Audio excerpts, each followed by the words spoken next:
All right, welcome everyone. We're Semblance of Sanity. I'm Caleb. I'm Jacob. And we're here for Bungo Stray Dogs, Season 3, Episode 6. Okay, all right. So last episode we had a little bit of a goofy episode. Yeah, really just a funny. bit. Yeah. A bit silly. Utagawa's sister. Yes, and we got to see exactly what it takes for the Port Mafia and the ADA to work together. It doesn't just have to be an ex-flame kind of relationship. That's true. It can be potential relationships that are threatened. Just a little bit of Higuchi jealousy. That's right. And then suddenly, you know, well, there's a new enemy, and all weapons and all past conflicts have to be put aside. Yeah, to be fair, though, the fact that they had a different desire as to how to handle this situation was really funny, in that they were both, like, trying to stop each other. Yep. But yeah, we've met a new character, though, Doppo's friend with technological control powers. Yeah. So that's being set up for potentially something later. Mm-hmm. But yeah, Dostoevsky looms in the background. Indeed. And what will his next move be? So, Who knows? Y'all, without further ado, let's get into this. All right, everyone, now be sure to go check out the reaction portion of the video in the description below, then come back here for the discussion.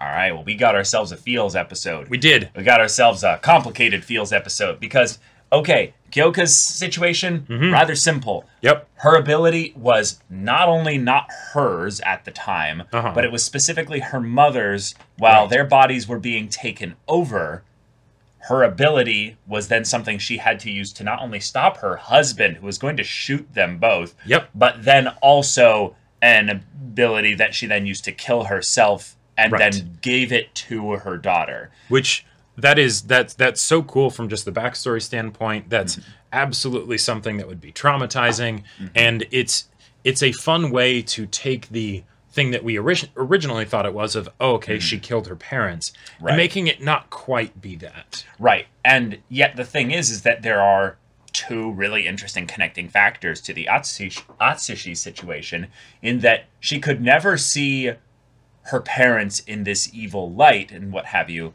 because this all happened so quickly. So it's almost like she kind of blotted that out, you know? Because, but she could end up hating her ability because it still killed them. So she either blames herself, blames her parents, or blames her ability.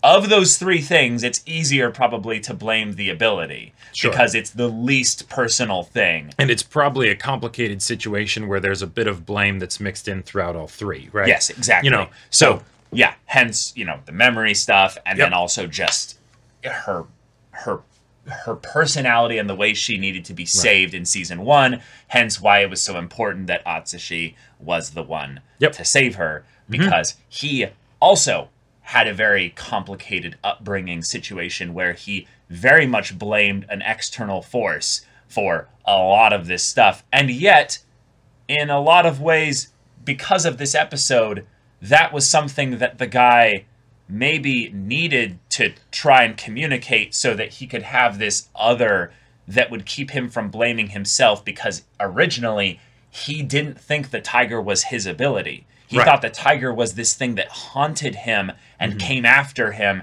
and ruined basically the lives of people around him. Yeah. And depending on how much he had already done as the tiger, and the guy tried to be like, no, you don't have to worry about what you've done, that could be why he's like, I need you to focus your hatred on me and not on potentially yourself. And then you end up either, you know, killing yourself, becoming some horrific villain of some kind. Yeah. Who knows? Now, it's all kinds of complicated at that point. Yeah. Right. And I would say there's a very good chance that it was that was maybe not the original intent, but more of like a something that, an emergent behavior or whatever, because of how the relationship between the two of them went. Right. Yeah. Because I find it a bit hard to swallow that if the dude really cared for him and that was the only, you know, thing at play, that he would have still tortured him that way instead of... Yeah, you don't have to look at it that way, though. He doesn't care about him necessarily. Right. He cares about basically the effect of what will happen if this kid ends up hating himself versus hating him. Right. So he ends up giving him some good lessons of the don't hate yourself, right? Because it's, you know, his job was probably keep this tiger thing under control, right? And it's like, okay, how do I do that? Okay, here's a way. I can't do that. Right, I can't do that. So I'll keep him in the dark so that he doesn't know. Yeah. Right, and then I'll also make it so that he is constantly in a state of basically helplessness. And then there you go. Yeah, and I would never presume that that was the best thing that he could have done. No. But the guy was a monster. The guy basically ended up pushing him into a position where he ended up getting out and then did not become this horrific monster. Because that's the big thing about Atsushi's backstory that is kind of the miracle of fiction, right? Yeah. Because that doesn't always happen. And in fact, that would almost never happen. Like if you have those kinds of horrific things done to you, how are you going to be able to also like think about other people to that kind of selfless degree? Right? I feel like that's a pretty limited view of the way trauma affects people. Yeah. No, I think if anything, when people are traumatized by that level, one of the first things they do is become insular. Sure. Yeah. So therefore, in a lot of ways, he would not want to even interact with people. Thus, he could not harm people. Okay. Like he would actually try to keep everything so bottled up that he would he would not want to, bump into even people and stuff like that. Like apologizing even for the idea of like, oh, my existence is nothing. Sure. That's definitely a response that I see very often in people that are like traumatized from early ages. I guess I feel like the fact that Atsushi didn't end up going so insular that it then became something of I will just look out for myself kind of a thing. That's impressive. And I think that maybe got a bit easier once he found out that the tiger was what was causing all of this, right? Because then he has all of this ability to help people that are in situations that might remind him of his own. And then it's like, hey, even if I can't necessarily help myself, right? When I see someone in a similar situation, I can help them. Yeah, cool. In a lot of ways, Atsushi's development reminds me of a lot of the tropes. I think I mentioned this maybe even in season 1. It reminds me of a lot of the things that typical X-Men origin stories basically deal with, which is there's a thing that I can't control that always follows me. It's always with me. It is an ability of sorts, so he can ultimately control it, and that's usually the arc that all the characters go on.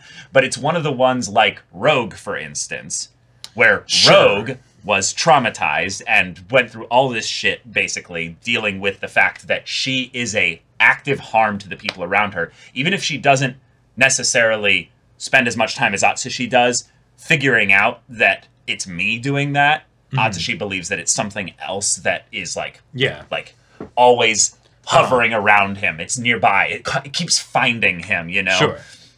Then it's a whole other situation. But that was the kind of thing I would say I would compare this to, is that he's like, nope, insular, don't be around me. I'm going to live off on my own. So it's just really lucky that he found the ADA, who not only then provided the X-Men style place for him, but then also helped him understand that, no, it's not your fault. Like, it's not your fault. Like, this is not even, like, or not even that, this is something that's yours, and you have to accept that. And so you can control it. You do have agency and power here. Yeah. You are not just the helpless being that was being tortured nonstop. Right? Because that's like the headmaster that basically was like, all right, I'll be the person that you hate. I really think he did a good job of that, right? Like the brain can only detect the strongest sense of pain at any given time, right? So he was physically abusing Atsushi on a level that was, like, ridiculous, as I said, barbaric. Yeah, and the kind of thing that you could only really do with someone who has an immortality kind of power like the tiger, where you can torture them, you can drive nails and stakes into their legs, right? And it's no problem because they'll regenerate, right? In terms of the physical aspects, that's a good point. That was like some Bacano you're right. And he would have known that too, so he specifically would have done things that were more physical than psychological, but the effect would have been psychological rather than physical. Oh, hell yeah. Because, oh, shit. Yeah, that's a good point. And so but I love that they got into the idea that it's not something as simple as, oh, because because he was a terrible person, therefore you don't care, and in fact you're just glad, and that's it. When he's gone, but that was the only person I knew for the majority of my life, many years, right? Like they, even though they tortured me, they were also probably the one that kept me from starving. Right, even if it was just barely, right? Like that kind of thing. 0.0001% of you that might still remember the Stockholm syndrome kind of thing, where it's I am completely at this person's mercy, and yet I'm still here. Yeah, right. Yeah, that's pretty fucked up. Yeah, but that's the thing that is pretty interesting to bring up, is that it's still a human being that died. Like when we saw basically the body and stuff, we were like, oh shit, like. We almost suspected foul play because of the fact that the face wasn't, legible. Like, we're like, oh, this could have been a murder. Like, this could have been something specific there. And I came up with a ridiculous theory about how Dostoevsky was balancing the punishments, basically, that these two main characters had kind of been placing on themselves as a burden, and then relieving them of that burden because these were not ultimately their crimes. But... I mean, maybe it still kind of works on some level, but... He is an information broker, so, like, I wouldn't have been surprised if he leaked the information that, made sure that the headmaster found the article about Atsushi, or that the one girl that got the document Koyo. that got the document for Kyoko, he let her know somehow that basically the document with her parents' file was going to be on this truck at this particular time. There was money that was spent in order to get that info. We don't know where that money went. Right. Like, but that's an interesting thing there. I also, because the episode teased at the very end that the next episode is going to have Fitzgerald in it. Oh my God. I would love to have it be the thing that Fitzgerald is actually the one that got the info. Oh, sure. And he's just trying to build up his fortune again. Yeah. I like it. Yeah, his ability is not just to be able to turn money into strength, but he also can sense cash in like a radius, like Magneto style of like, oh, there's a power source over there. Oh, place of power, Oh my God. You've been playing The Witcher 3 again, haven't you? Yeah. But okay. So these two characters got some pretty cool focus here. Yep. I liked Dazai's line of, everyone cries when their father dies, basically. Yeah. And it's the idea that, a lot of people have shitty fathers, but still they were your father. And even if you hated them, letting yourself cry might help. Letting yourself cry doesn't mean necessarily that you want to forgive them or you're changing your feelings about them. Yep. But it's the idea that there's someone out there that even if they were a monster, you don't have to deal with them anymore. Right. Yeah. You can maybe let go now. Like, obviously, your memories are going to remain. The trauma is going to stay there. You have to process that stuff and let it come out. But this can be a moment of a break, a release, where you can then process all that pain, experience it, not bottle it up, let it happen to you in a safe context, because you know that this source of pain no longer exists anymore on this. They are gone.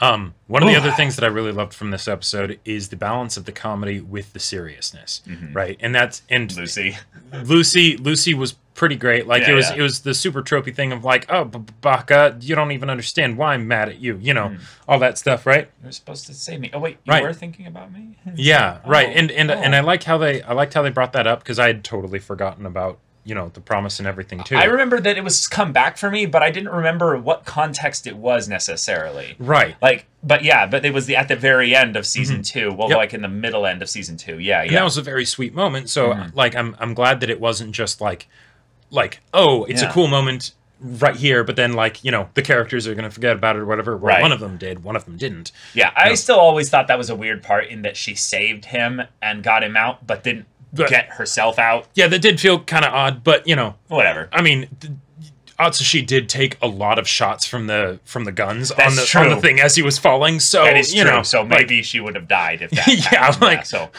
Yeah, good point. But yeah. but the whole thing of like her messing with them by taking the page out so that they have to like look around, but then that's the way that she's gonna separate him from them, and then the throwing it into the water, he dives after it, and somehow his foot gets stuck in the chain moorings that are dropped at the bottom. Even though he was swimming down, so his feet would have been, and how I think it was once he like settled. Sure, but even then, it's like somehow it got trapped in there.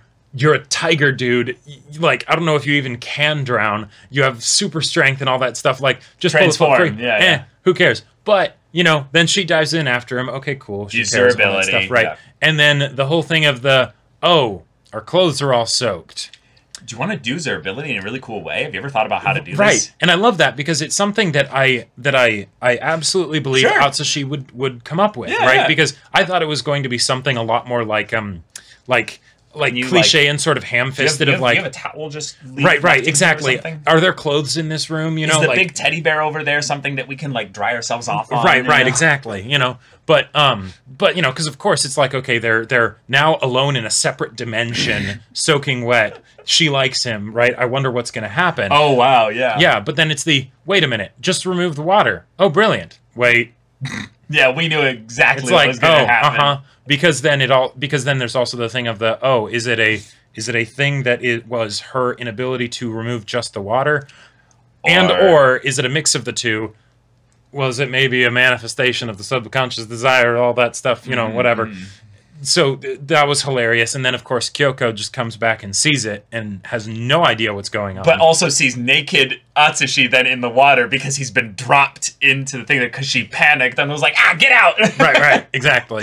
Yeah. So, that was great fun. And it was a small portion of the episode, right? Like, it moved along very quickly and was a nice, like ease into the seriousness of what came later. Right. They did this again with the part with the ability user mom for Kyoka and the government spy with the dad, who just kind of, like that part felt so Spy Kids to me. I know. I was just about to say. I was just like, wait.